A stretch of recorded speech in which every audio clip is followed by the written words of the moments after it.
Hello, everyone. I am Lisa Kneller, and I'm broadcasting on my personal page tonight, my show Unstuck, The Road to Reinvention. I've been broadcasting mostly on my business page, but I thought I would switch it over and see if I could help more people, I guess, because the topic that we have tonight is an important one, I think, and it's about divorce. And do you know anyone who's been divorced or going through a divorce? That's the question for the night. And we all do. And, I know people, many people who've been divorced, and I know some people going through it right now. So I think that this topic can really help a lot of people. So if you know anybody who's going through something like this, either, do a watch party, invite them in now, let them know what we're going to be talking about tonight. Divorce is one of the hardest processes to go through. It's emotionally devastating and can be financially devastating as well. But my guest tonight, Karen Dorsey, who is a certified divorce mediator, she's a divorce mediator and a certified divorce coach. She is going to teach us how to go through divorce with dignity. And we will get to that word dignity in a little bit, but she's going to help us go through this process in such a way that you reduce the amount of anger and bad memories and all that kind of thing. That's really the goal, is to bring a little bit more joy into your life through this process. And then before I introduce Karen, I just want to say that this is my show called Unstuck, The Road to Reinvention, because I am a reinvention life coach. I help women reinvent themselves by really kind of digging deep and finding out what their true desires are and helping them overcome the obstacles that are in the way of pursuing their goals and dreams. And so if you want to learn more about me, and if that's something that you'd like to learn about, as far as maybe you're an empty nester and that's kind of the type of person I work with, go to reinventionlifecoach.com and find my free video series there so that you can take advantage of that. And even if you're not an empty nester, that video series is very helpful for anyone. So go ahead and get it. It's free. All right. So now I'd love to introduce Karen and tell you a little bit about her. Her name is Karen Dorsey. She is her background is in education and counseling. She was a teacher and school counselor before going into private practice, working primarily with children, adolescents, and families. After a 20-year marriage and not being in the workforce, Karen was hit with the unexpected news that her spouse wanted a divorce. She realized she was not equipped to deal with both the emotional part of grieving the loss of this life that she had, but the divorce process where she was expected to make good and rational decisions about the rest of her life. It was at that point that she realized that she wasn't the only one dealing with divorce after a long-term marriage. And all the information she did not know about options for divorce and the business of divorce. Women can feel so alone through this process and don't have someone to help them navigate through this unknown world. So this led her to reinvent herself and get trained as a divorce mediator and certified divorce coach. She now serves women by providing divorce coaching services and serves couples who have decided to do divorce differently by doing mediation instead of hiring attorneys and paying hundreds of thousands of dollars in legal fees. So, welcome, Karen. Thank you for joining me tonight. Yeah, Karen was recommended to me as a guest, and she's been such a delight in terms of how we've communicated, and I've really enjoyed getting to know her. And so, Karen, I'm really thankful that you're here tonight to help our people. So let's start with your reinvention story. You were in this 20-year marriage and suddenly learned that your ex-husband didn't want to be married anymore, which had to be a shock. So could you share with us what your experience was and how you processed that?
Mm.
Mm.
Hey.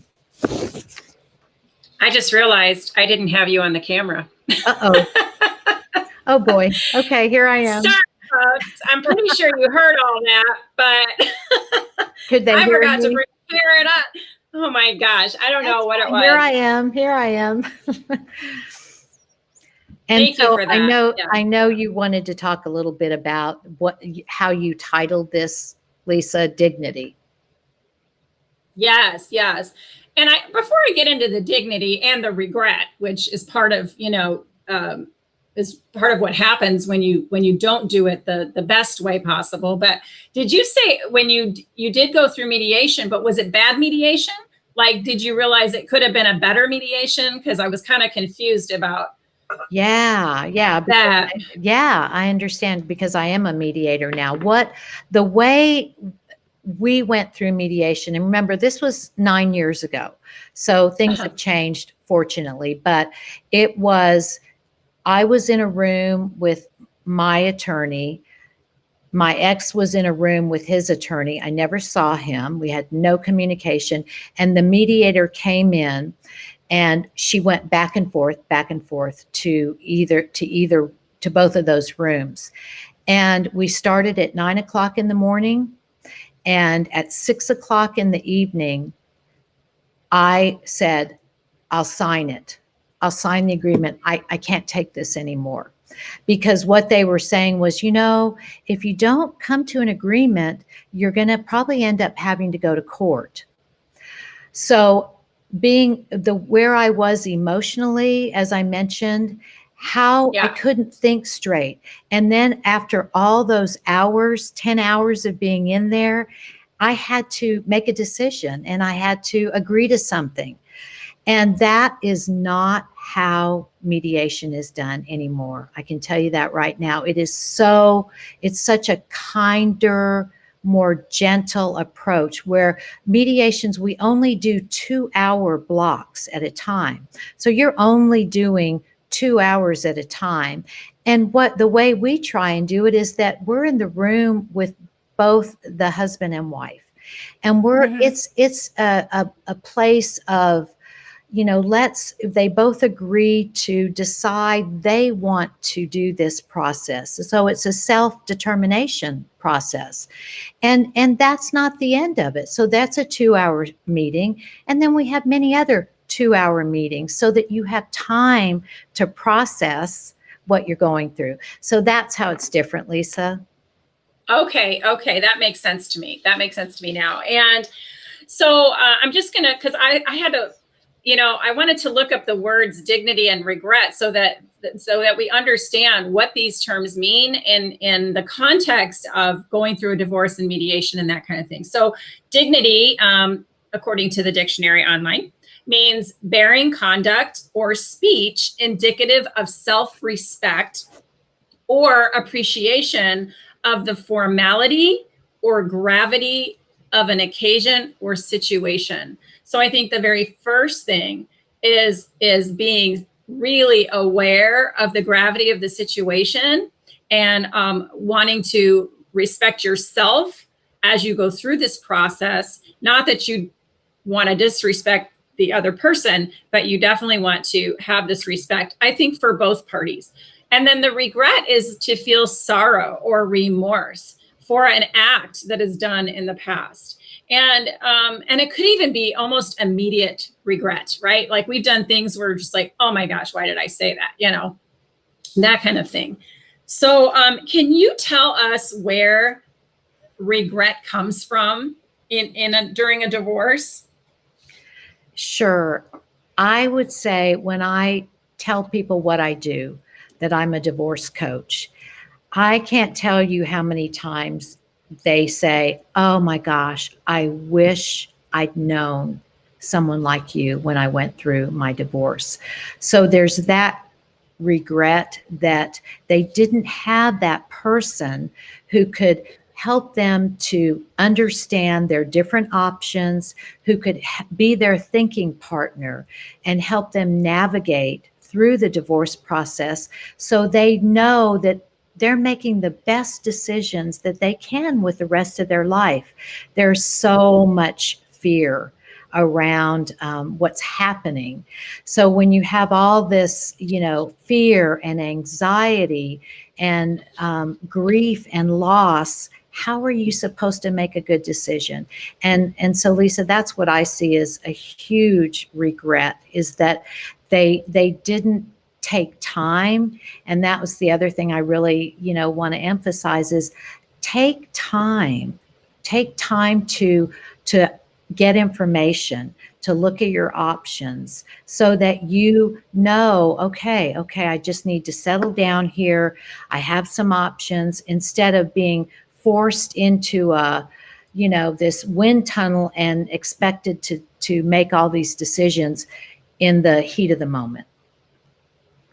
Yeah. So let's talk about some of those emotions that people are feeling as they're going through a divorce. You mentioned a couple of them.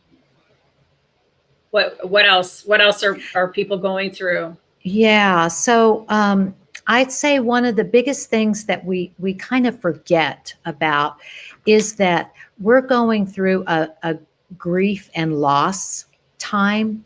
And if you think about the Elizabeth Kubler-Ross, that stages of grief, starting with denial, which I was stuck in denial for a long time, anger, bargaining, depression, and then acceptance. So when you think about you are losing, think about all the things that you're losing when you get divorced.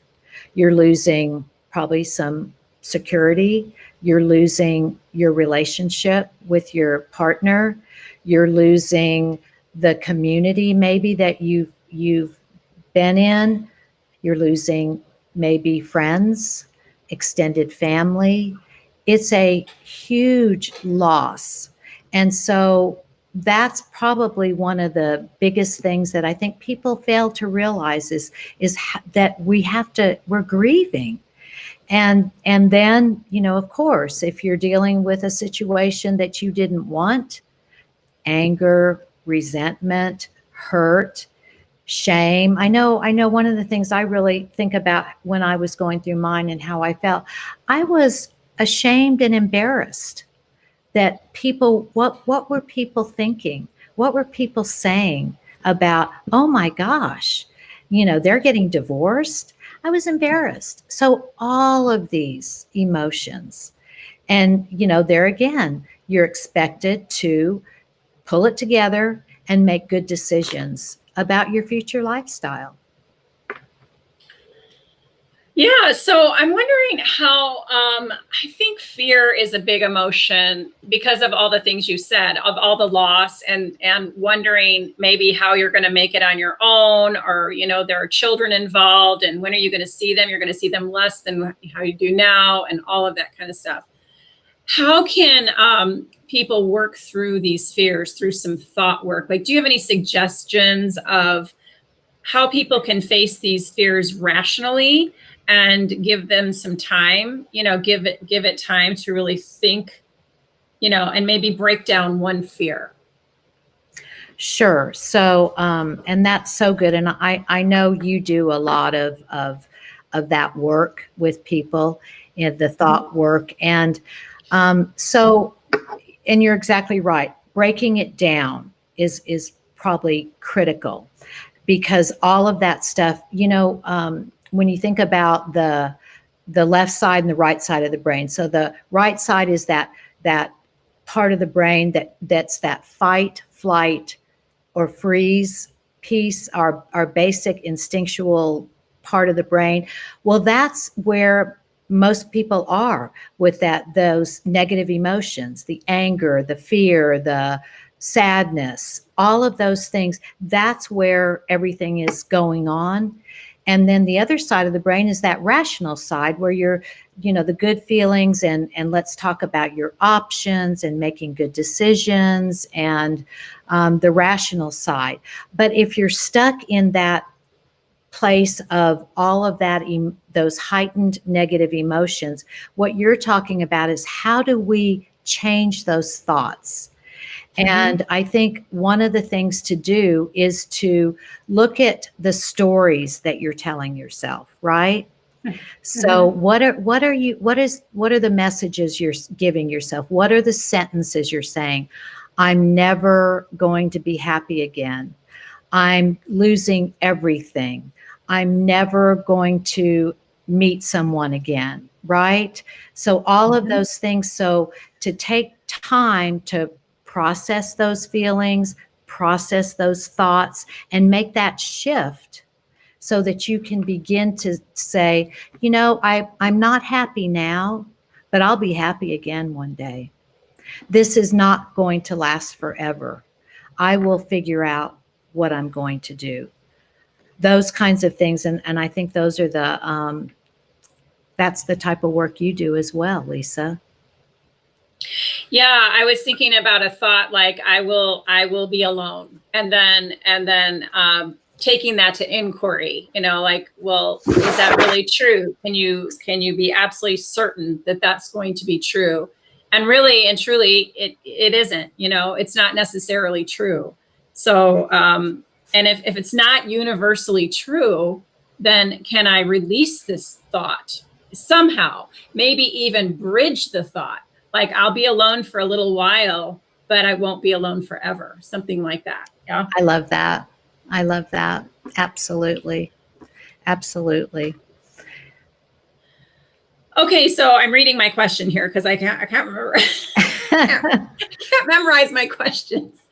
So I said there are some realities that come with divorce, such as having shared custody, going back to work, life getting more challenging. So these are realities that happen to people after divorce. And would you say that acceptance would be helpful in navigating the next steps? Like, talk about acceptance of where you're at. Yeah, absolutely. Yeah. And that's that last stage of the grief process, right? And even moving towards forgiveness. I do a lot of co-parenting coaching. So I work with couples who maybe they're divorced and then they're trying to navigate co-parenting. And it's especially right now with all of the COVID and children are home and you're homeschooling and your ex maybe lost his job and there's support payment. There's so much stress right now. So the acceptance is, you know what, this isn't the way we thought it was going to be. This maybe the schedules have to completely change where, you did 3 nights here and 2 nights there and weekends here. Well, that's just maybe not going to work right now. So the acceptance and forgiveness and the being able to just work through it with your ex in the best interest of your children.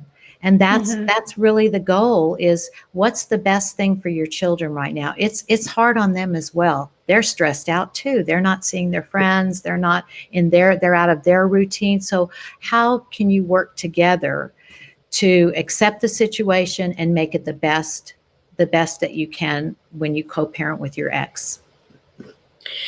Yeah, and then I think that you had mentioned to me that you would really prefer that couples try to stay together, because look, if you do try to stay together through mediation, you avoid all those challenges that make life hard. I mean, is that something you do, is work with couples to see, are you sure this is what you want? And then if, let's think about that. And are there ways to address that? Yeah, it's kind of interesting because sometimes when couples come to mediation, they end up reconciling. It's really kind of interesting. But here's what I say about that. If you're in that place where you're going, I've been thinking about this, and remember, this is not something I was thrown into it because of my circumstances, but oftentimes you're thinking about this for a long time, months, years. I talk to people and they go, well, I just wanted to, think about it. And absolutely, it's something you absolutely should think about. But here's what I say when people are in that should I or shouldn't I phase. You can't, making a decision like this isn't as simple as I'm going to make a pros and cons list and I'm going to figure this out. It's not that kind of a decision, right? So what I say to someone who comes to me with that, I don't know, what I should do, is I say, first of all, say to yourself, have I done everything I can to save my marriage? I'm not an advocate for divorce at all. So that's what I suggest they do. What is it that you need to do to make sure you've done everything you can to save your marriage? Have you tried marriage counseling? Have you tried therapy? What are some of the things you've done? And if you can answer that question and say, I have done everything I can. We tried everything. I can't, it just isn't going to work out.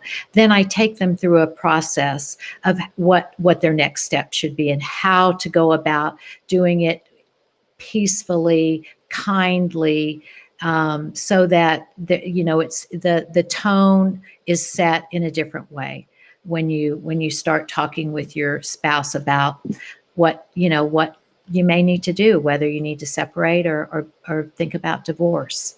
So that's the first thing I do in that process. Okay, I love that. I love that. So everything, like, do everything you can, or ask yourself if you've done everything you can. And if it's still not meant to work out, it's fine. You just take it to the next step and try to make it peaceful. Beautiful. So what would be an example of someone, now this is like when you're kind of in mediation and, maybe even be using attorneys, I don't know, but what's an example of getting stuck on something? Yeah. So oftentimes, one thing that I hear a lot is, I don't care about anything else. I want to keep the house. And when you delve a little bit deeper, well, this is where I raised my children. This is, their friends are here. They, I don't care whether I can afford it or not. And that's really something I hear quite often. Well, that makes sense, of course. But what you have to do is kind of dig a little deeper and see, now, one, dig deeper financially. Can you really afford to keep the house? What needs to be understood is there are now going to be two households where there was one. So expenses are going to be different now because there are two places that Yes. people are going to be living. So, can you afford the taxes, the maintenance, the HOA fees, to really dig deep into the financial piece of it. But also sometimes it's as simple as, why do you really want to keep the house? Well, because I don't want to take my children out of the school district. Okay, well, let's look at what other ways you can keep them in the school district. Like one of my clients, my coaching clients, that was her dilemma. So she ended up actually renting an apartment in the school district where she wants her children to go. So because she's not going to be able to keep the house. So in the interim, until she figures out, where she's going to live, that's what she did. So there are options, and that's where you get stuck, as you said, in the all or nothing thinking, that you can't be flexible, you can't look at options. That's the beauty of mediation, is that that's your time. Let's talk about options. And it's so amazing to see couples come up. I may have in my head a scenario about how they should do this, and they come up with something I never would have thought of. And that's the beauty of it, because they created their agreement. And that holds up a lot better than if you go to attorneys and they're just, fighting and win-win, or to court where a judge, you don't know who this judge is, and he's deciding what's right for you and your family. So that's the beauty of mediation. I love it. I love it. How can we retain our dignity and avoid these regrets while going through a divorce? If you have anything, else to add besides mediation, but like, even if they weren't going through mediation or haven't, or maybe they're meeting with attorneys, I don't know. How could they retain their dignity? Sure. And I think to think about the future. So focus on the future. Focus on, I spent way too long, Lisa, thinking about the past and what my ex was doing and how angry I was and how wrong this was. And what I try to get my clients to do is shift to, what are your goals? What do you want moving forward? and to focus on that instead of the past, right? So the other thing that I think is critical, and even if you did handle the finances in your marriage, gather all the financial information. Maybe you didn't handle the finances. Maybe your husband handled the finances in your relationship.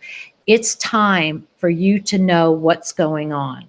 And here's the thing, even if you don't end up getting divorced, just knowing what's going on is so empowering to have that knowledge and go, okay, now I know where we are, and going forward, whatever happens, I know I have the information. And if you go to an attorney, he's going to ask you for all of that. If you do mediation, you'll have a financial neutral who want to go through all of that with you. So regardless, it's just something that you would want to know. So gathering your financial information, and maybe hiring an attorney is not your first best step. So maybe gathering the financial information, talking to a financial person, talking to a divorce coach, going to a therapist, just trying to sort through, talking to a realtor. What is this going to look like? Getting your mortgage statement, getting all of that together before you decide what your next step is, because it's better to know your options. There's mediation, there's collaborative divorce, there's litigation, do it yourself. You can do it yourself and go online and get all that information. So to not just go pay $10,000 or $20,000 retainer to an attorney is probably not your first best step, not from my experience. And then to know that there are a lot of people who are experts in this field, and to think about, who do you need on your team? It's better to have a team of experts that are together in your best interest than to rely on one person to make all the decisions about your future. So to consider the team approach to your divorce. So those are the things I'd say, Lisa. Yeah, and I mean, I think that sounds like a way less expensive proposition than hiring an attorney, because attorneys are expensive. I know firsthand. I'm married to one. He's not a divorce attorney, but yeah. And we work with attorneys, and we recommend in our mediations that you have a consulting attorney. Absolutely. You need to have a consulting attorney to have them look over what you're agreeing to. Absolutely. So, okay. Yeah, good to know. Totally. Good to know. Totally. Okay.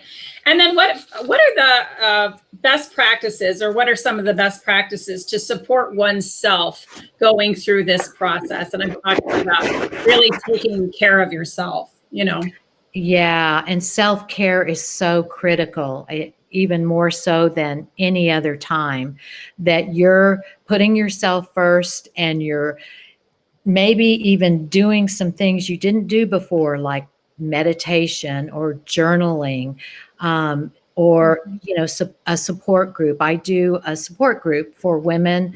It's a meetup group, a once a month meetup group, and these women are, they just want to talk with other women who have been in their situation. So that's a free support group once a month, and you can access it by looking on Meetup and see the next one is in August.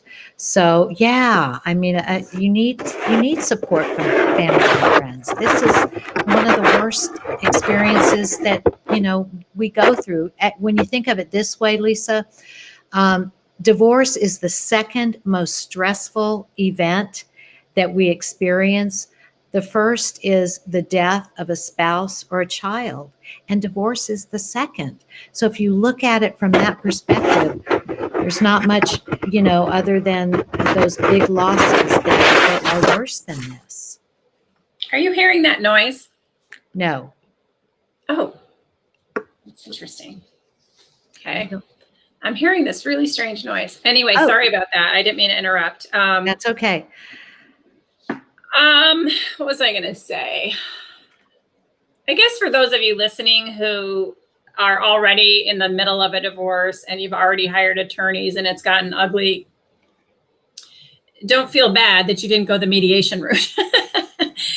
It's just information to know that it is an option out there. And perhaps in the future, when you have a friend or family member who's going through a divorce or is thinking about it, you can tell them, hey, I heard about this process and this might be a better way to go, or, create a team of people that can support you, that kind of thing. So don't feel bad if you haven't done this, but, share the information. Is there anything else, Karen, that you'd like to share? Well, I think you touched on it, Lisa, and that is, how do you want to show up through this process? How do you want your friends and your family to remember you when going through this? Do you want them to say, oh, wow, that was amazing how my mom or my sister went through this. She really, she showed up as her best self. And I think there's so much power in how we respond to the circumstances, like you were talking about, how we're thinking about this. These are circumstances that are really difficult. How you respond to them is where the power is. Yeah. Very good. Well, Karen, where can people find you if they want to talk to you? Yeah. So I have a website, and my website is nextchapterdivorcecoaching.com. nextchapterdivorcecoaching.com. And I have a free download. It's a Smart Women's Guide to Navigating Through the Divorce Process. So feel free to download that. I'm also at Smarter Divorce Solutions is where I do my mediations and my coaching, Smarter Divorce Solutions. And you can contact me at Karen@smarterdivorcesolutions.com. And I'd be happy I do a complimentary 45-minute Reclaim Your Life session. And it's just a time when we can just talk about, what are you really struggling with right now? And I'll help you maybe come up with a plan or give you something maybe you didn't think about. And I'm happy to do that. So just get in touch with me. You can do that on my website. You can sign up for a call on there, or just email me at Karen@smarterdivorcesolutions.com, and Okay. I'll be happy to set up a time with you. Awesome. That's very generous. And I thank you so much, Karen, for being with us tonight, for being with me. I kind of would like to do this again, because I feel like when you and I were talking, there's so much to cover. You could almost break it down into a series of talks, right? So I hope you come back. Yeah. I would love that. I would love that, Lisa. I think this has been very helpful. So thank you so much, Karen. Thank you for having me. Yeah, you're welcome. So to wrap up, I just want to say, I am not a divorce coach. I do not do mediation for couples in divorce. But if you are someone who is having a problem or something that you're trying to deal with in your life, particularly if you're in midlife, and you really want to be heard, and you really want to talk it out and get some ideas, I would love to chat with you. So you can find me at lisanellercoaching.com. You can message me here on Facebook. You can go to reinventionlifecoach.com and get that free video series. So that's what I offer, is time. I do kind of the same thing Karen does. I offer time to have a conversation in which you get to talk and be heard. And we all love to have that, don't we, at some point? So thank you for joining us tonight at Unstuck, the Road to Reinvention. We'll be back next week, and have a wonderful rest of your night. Thanks. Bye. Bye.